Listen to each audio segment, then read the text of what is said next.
What we're seeing now is some signs that an attack is underway.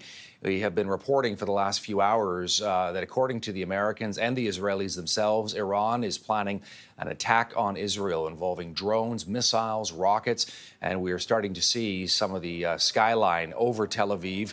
You can also hear in the background there the telltale signs of air raid sirens. And take a look in the sky. Of course, Israel is protected by a very, very sophisticated defensive system. It's known as the Iron Dome, basically a highly sophisticated air defense system that allows it to repel these sorts of missile, rocket, and drone attacks. We know this is now, if this is confirmed, this is now the second time that Iran has done this. The first time was back in April when Iran launched a series of missiles and drones, rockets at Israel. That was repelled by the Israelis, but a lot of help was provided by the Americans, British Air Force, French Air Force, and even the Jordanians as well. As for why this is happening, why Iran would do this, remember that Israel, first of all, assassinated the top leader of the Hezbollah terrorist group, Hassan Nasrallah, in Lebanon last Friday. He was a key advisor, ally of Iran and its Ayatollah. He was killed. The Israelis also doing a lot of damage to the Hezbollah terrorist group in Lebanon, taking out their communications abilities. And Israel has launched some small raids now. Its soldiers are operating in southern Lebanon as well, again, to take out Hezbollah, which is considered to be a terrorist group by many Western countries, including our own. But you're watching real-time footage now coming in of rockets being fired at Israel from Iran, and you can see many of them are being taken out by Israel's famed Iron Dome system.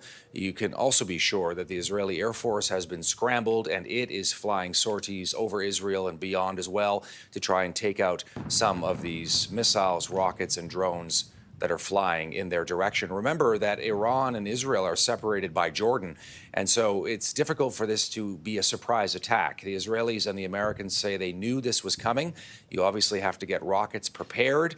The Israelis have a very, very well-developed intelligence system with a lot of operatives in Iran, and therefore they would have known this was coming, and they would have had time to at least get most of their defenses in place. It also would have allowed the Americans time to scramble some of their assets. We know there's an aircraft carrier, a U.S. aircraft carrier in the region, and the Americans recently deployed more forces to the Middle East as well to try and help protect Israel. By the way, the Americans said that if this happened, there would be severe consequences for Iran.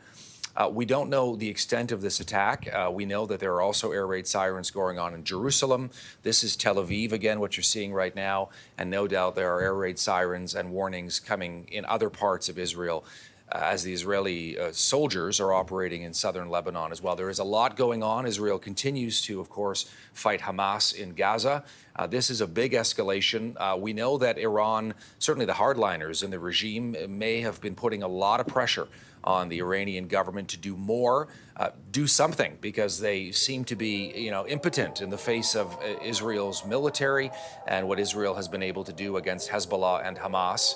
And so there may have been a lot of pressure on the Iranian regime to at least, even if this turns out to be more of a symbolic attack, even if most of these rockets and drones are blown out of the sky as they were back in April, it is at least some sort of an aggressive gesture on the part of Iran. So it doesn't look like it has been checkmated by Israel in recent months. And that's certainly what a lot of analysts have said, that basically, whether you're looking at what's happened to Hamas, it's been seriously degraded by Israel in recent months and last year, ever since the October 7th attacks, or what has happened more recently with Hezbollah in Lebanon, where their walkie-talkies, their pagers were destroyed, a number of top leaders were destroyed, and then, of course, the big one on Friday, the assassination of Hassan Nasrallah, who has been the longtime leader of Hezbollah. He was killed in Israeli airstrikes in Beirut, leaving Hezbollah leaderless. They will replace him, of course, but for now, doing huge damage to Hezbollah.